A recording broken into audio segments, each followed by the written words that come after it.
नमस्कार, चुनावी विश्लेषण में आपका स्वागत है। 3 राज्यों में विधानसभा चुनाव होने जा रहे हैं, जिसमें राजस्थान, मध्य प्रदेश और छत्तीसगढ़ को लेकर जो नए आंकड़े हैं वो काफी चौंकाने वाले सामने आ रहे हैं, क्योंकि अब यहां पर जो है चुनावी जनसभाएं और चुनावी वादे शुरू हो चुके हैं, नई नई योजनाएं आ रही हैं और 3 राज्यों का क्या चुनावी गणित बनना है, इस पर नए आंकड़े सामने आ रहे हैं। बात की जाए 3 राज्यों के जो चुनावी परिणाम होंगे वो लोकसभा चुनाव के लिए महत्वपूर्ण हो जाते हैं और इसीलिए अब तीनों राज्यों पर काफी यहां पर चुनावी जनसभाएं और चुनावी वादे किए जा रहे हैं, जिसमें छत्तीसगढ़, मध्य प्रदेश और राजस्थान। और यहां का क्या आंकड़ा बनेगा, क्योंकि 2018 में तीनों ही राज्यों में बड़ा उलटफेर देखने को मिला था। तीनों ही राज्यों में कांग्रेस को बीजेपी से ज्यादा सीटों पर जीत मिली थी और इस बार बीजेपी ने यहां पर जो टारगेट सेट किया है उस हिसाब से क्या तीनों राज्यों में बड़ा उलटफेर देखने को मिलेगा, क्योंकि बीजेपी अब यहां पर छत्तीसगढ़, मध्य प्रदेश और राजस्थान को लेकर अमित शाह जी यहां पर पूरी रणनीति के साथ अपनी चाणक्य नीति से यह तीनों ही राज्यों में सरकार बनाने का दावा कर रहे हैं। जबकि मध्य प्रदेश काफी महत्वपूर्ण इसलिए भी होता है क्योंकि यहां पर जो है 29 लोकसभा सीटें भी आती हैं और इनका असर लोकसभा चुनाव के लिए महत्वपूर्ण होता है। 2018 में जहां पर कांग्रेस ने सरकार बनाई, लेकिन बाद में ज्योतिरादित्य सिंधिया बीजेपी के साथ आ गए, इस कारण से भी यहां पर काफी हलचल देखने को मिल रही है। जबकि छत्तीसगढ़ को लेकर क्या आंकड़ा बन सकता है, छत्तीसगढ़ में भी आंकड़े चौंकाने वाले सामने आ रहे हैं, क्योंकि कर्नाटक की तर्ज पर कांग्रेस दावा कर रही है कि तीनों ही राज्यों में वो सरकार बनाने जा रहे हैं। तो किसके दावे और किसके वादे में दम है, इसको लेकर महत्वपूर्ण आंकड़े, क्योंकि शुरुआत करते हैं छत्तीसगढ़ की 90 सीटों के साथ, क्योंकि सबसे ताजा सर्वे आ चुका है और इस हिसाब से छत्तीसगढ़ की क्या आंकड़े बन रहे हैं। इसके अलावा मध्य प्रदेश और राजस्थान को लेकर भी आंकड़े सामने आ रहे हैं। तो छत्तीसगढ़ में काफी आंकड़े चौंकाने वाले हैं और छत्तीसगढ़ हो या मध्य प्रदेश हो या राजस्थान,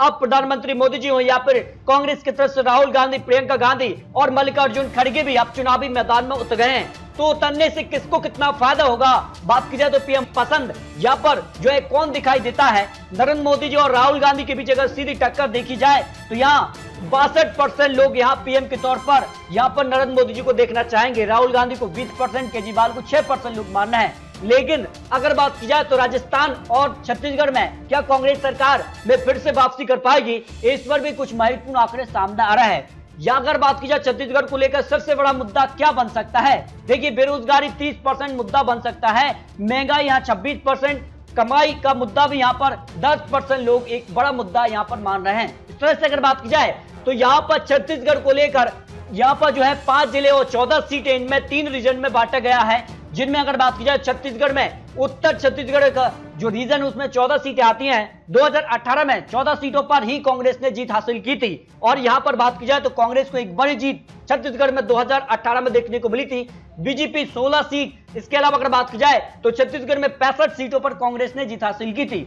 इसके अलावा बात की जाए तो उत्तर छत्तीसगढ़ की जो 14 सीटें हैं, या बीजेपी को 44% वोट शेयर तो कांग्रेस को 43% वोट शेयर, इनके पक्ष में 13% वोट शेयर जा सकता है। उस हिसाब से सीटों की बात की जाए तो फिर बीजेपी को यहाँ 5 से 9 सीट मिल सकती है, कांग्रेस को भी 5 से 9 सीट की संभावना सी वोटर ने लगाई है। इसके अलावा दक्षिण छत्तीसगढ़ में 7 जिले और 12 सीटें आती हैं। यहाँ पर अगर बात की जाए 2018 में बीजेपी ने 1 सीट हासिल की थी, जबकि कांग्रेस ने 11 सीटों पर जीत हासिल की थी इन 12 सीटों में से।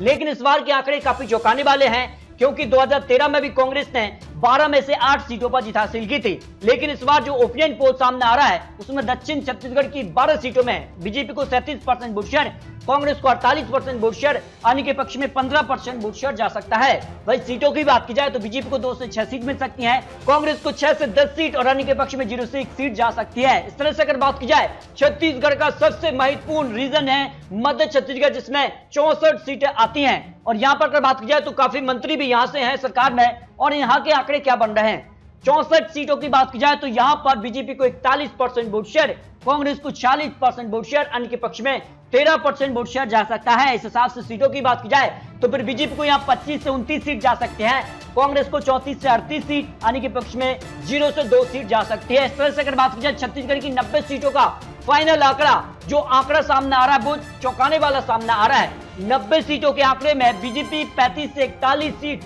जबकि कांग्रेस यहाँ 48 से 54 सीट और अन्य के पक्ष में 0 से 3 सीट जा सकती हैं। यानी बहुमत का आंकड़ा जो छत्तीसगढ़ में 46 का मिलता है उसको कांग्रेस अपने दम पर हासिल करती नजर आ रही है।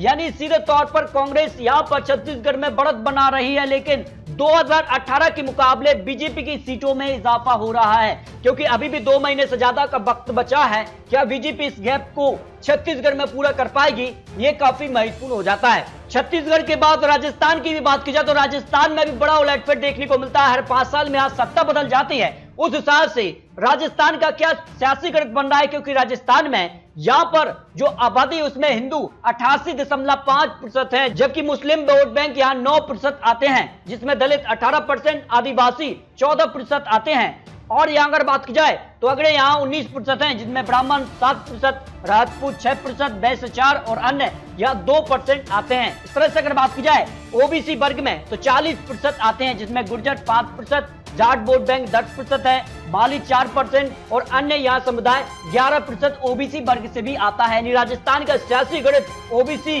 के लिए काफी महत्वपूर्ण हो जाता है। इस तरह से अगर बात की जाए तो किसके पक्ष में कौन रहा है, इसमें आदिवासी वोट बैंक बीजेपी को 55% तो कांग्रेस को 40% रहा है। दलित वोट बैंक में बीजेपी को यहाँ 46% और 49% कांग्रेस के साथ। मुस्लिम वोट बैंक की बात की जाए तो बीजेपी के साथ 10%, जबकि 87% कांग्रेस के साथ। जाट वोट बैंक बीजेपी के 68 और कांग्रेस के साथ 24% रहा है। इस तरह से राजस्थान का सियासी गणित भी काफी चौंकाने वाला है।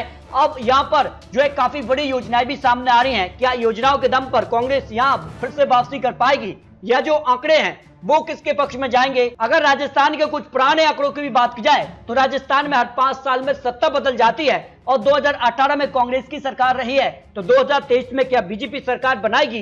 इस पर कुछ महत्वपूर्ण आंकड़े, क्योंकि 35 सालों का इतिहास राजस्थान में हर 5 साल में सत्ता बदलती है। उस हिसाब से राजस्थान को लेकर 5 यहाँ पर रीजन के आंकड़ों के हिसाब से राजस्थान में क्या कुछ आंकड़ा बनेगा, इसको लेकर महत्वपूर्ण आंकड़े। तो शुरुआत करते हैं मेवाड़ रीजन की 43 सीटों पर जो आंकड़े हैं, उस हिसाब से यहाँ पर किसके पक्ष में जा सकते हैं। मेवाड़ रीजन में बीजेपी को यहाँ 26 से 30 सीट मिल सकते हैं, तो कांग्रेस को 12 से 16 सीट, अन्य के पक्ष में 0 से 2 सीट की संभावना दिखाई दे रही है। जबकि मारवाड़ रीजन से 61 सीटें आती हैं, जिनमें कई बड़े जिले आ जाते हैं। और यहाँ के अगर आंकड़ों की बात की जाए तो बीजेपी को यहाँ 30 से 34 सीट मिल सकती है, कांग्रेस को 25 से 29 सीट, अन्य के पक्ष में 0 से 4 सीट की संभावना मारवाड़ रीजन को लेकर लगाई जा रही है।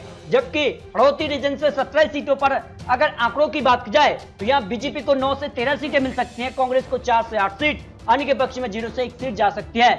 वहीं डोडा रीजन से 58 सीटों में अगर बात की जाए तो बीजेपी को यहाँ पर 31 से 35 सीट मिल सकती है, कांग्रेस को 23 से 27 सीट, अन्य के पक्ष में 0 से 2 सीट की संभावना हो सकती है।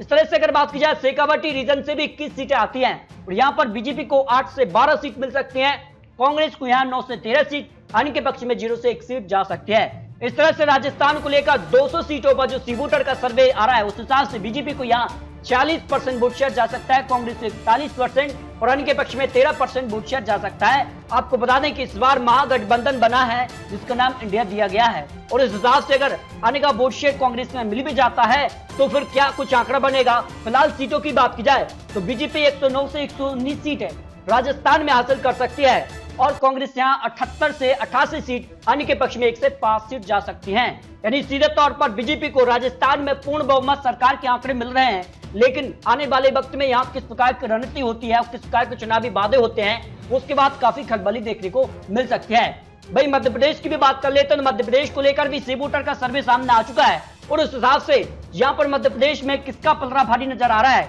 क्योंकि यहाँ पर बात की जाए तो मध्य प्रदेश में 230 सीटें आती हैं और यहाँ पर हर एक रीजन के आंकड़े बेहद ही चौंकाने वाले सामने आ रहे हैं। चंबल रीजन से 34 सीटें आती हैं और यहाँ का क्या ओपिनियन पोल सामने आ रहा है। यहाँ पर देखिए बीजेपी को 7 से 11 सीटें मिल सकती हैं चंबल रीजन की 34 सीटों में से, कांग्रेस यहाँ 22 से 26 सीट और बीएसपी को 0 से 2 सीट, अन्य के पक्ष में 0 से 1 सीट जा सकती है। वहीं अगर बात की जाए बघेलखंड रीजन से 56 सीटें आती हैं, जिसमें 13 जिले शामिल हैं और यहाँ का अगर बात की जाए तो बीजेपी को 21 से 25 सीट मिल सकती हैं, कांग्रेस को 30 से 34 सीट, बीएसपी को 0 से 2 सीट, अन्य के पक्ष में 0 से 1 सीट की संभावना सी वोटर ने लगाई है। इसके अलावा बात की जाए महाकौशल रीजन से 42 सीटें आती हैं, जिसमें 9 जिले बड़े आते हैं। यहाँ पर अगर बात की जाए तो यहाँ बीजेपी को 20 से 24 सीट की संभावना महाकौशल की 42 सीटों पर सी वोटर का सर्वे जो मध्य प्रदेश को लेकर सबसे सटीक आंकड़े सामने आ रहे हैं। वहीं कांग्रेस को 18 से 22 सीट, बीएसपी को 0 सीट, अन्य के पक्ष में 0 से 1 सीट की संभावना दिखाई दे रही है। इस तरह से भोपाल रीजन की 25 सीटों में से 5 जिले आते हैं जिनमें बड़े, जिसमें भोपाल, विदिशा, रायसेन, सीहोर, राजगढ़ शामिल हैं और यहाँ का क्या आंकड़ा बन रहा है। यहाँ बीजेपी को 18 से 22 सीट मिल सकते हैं, कांग्रेस को 3 से 7 सीट, बीएसपी को 0 सीट और अन्य के पक्ष में भी 0 सीट की संभावना हो सकती है। जबकि मालवा रीजन से 45 सीटें 9 जिले आते हैं, क्योंकि काफी बड़े जिले आते हैं। और यहां पर क्या आंकड़ा बन रहा है, इसमें अगर बात की जाए 45 सीटों में से बीजेपी को 23 से 27 सीट, कांग्रेस को 18 से 22 सीट, बीएसपी को 0 सीट, और यहां पर बात की जाए तो यहां अन्य के पक्ष में 0 से 1 सीट की संभावना दिखाई दे रही है। यदि मालवा रीजन पर भी बीजेपी को बढ़त देखने को मिल रही है। निवाड़ रीजन की 28 सीटें 8 जिले आते हैं, और यहां पर किसका पलड़ा भारी नजर आ रहा है। यहां पर अगर बात की जाए तो बीजेपी को सीधे तौर पर 11 से 15 सीट मिल सकती हैं, वहीं कांग्रेस को 5 से 10 सीट, बीएसपी को 0 सीट, अन्य के पक्ष में 0 से 3 सीट की संभावना दिखाई दे रही है। जो मध्य प्रदेश को लेकर 230 सीटों का ओपिनियन पोल सामने आ रहा है, उस हिसाब से अगर बात की जाए तो बीजेपी 106 से 120 सीट पर आ रही है, जबकि कांग्रेस 100 से 108 सीट, बीएसपी को 0 से 4 सीट, अन्य के पक्ष में 0 से 4 सीट की संभावना सी वोटर के हिसाब से लगाई जा रही है। तो इस तरह से अगर बात की जाए तीन राज्यों को लेकर जो विश्लेषण सामने आ रहा है, उस हिसाब से काफी खलबली यहां देखने को मिल रही है। तीनों ही राज्यों में बड़ा उलटफेर देखने को मिल सकता है, जिनमें छत्तीसगढ़ की 90 सीटें, मध्य प्रदेश की 230 और राजस्थान की 200 सीट काफी महत्वपूर्ण इसलिए भी होती हैं क्योंकि आने वाले वक्त में यहाँ लोकसभा चुनाव भी होने हैं, जिनमें छत्तीसगढ़ से 11 लोकसभा सीट, मध्य प्रदेश से 29 और राजस्थान से 25 लोकसभा सीटें आती हैं, यानी सीधे तौर पर काफी असर डालते हैं। तो आपको क्या लगता है तीनों राज्यों में किसकी सरकार बनेगी, ये काफी महत्वपूर्ण होता है। आपको बता दें ये चुनावी आंकड़े, चुनावी अनुमान है। मध्य प्रदेश में यहाँ 39 उम्मीदवारों की लिस्ट जारी हो चुकी है बीजेपी की तरफ से, जबकि छत्तीसगढ़ को लेकर भी जारी हुई है। इसके अलावा कांग्रेस का मंथन जारी है, लेकिन आने वाले वक्त में बड़ी बड़ी जनसभाएं होंगी, बड़े बड़े चुनावी वादे होते हैं, उसके बाद आंकड़े बदल भी सकते हैं। तो आपको क्या लगता है तीनों राज्यों में किसकी सरकार बनेगी, इस पर अपनी राय रखिए। लोकसभा चुनाव को लेकर बहुत जल्द आपको नया विश्लेषण दिखाने वाले हैं। तो मिलते हैं दोस्तों और लेटेस्ट और महत्वपूर्ण विश्लेषण के साथ, तब तक के लिए जय हिंद, जय भारत।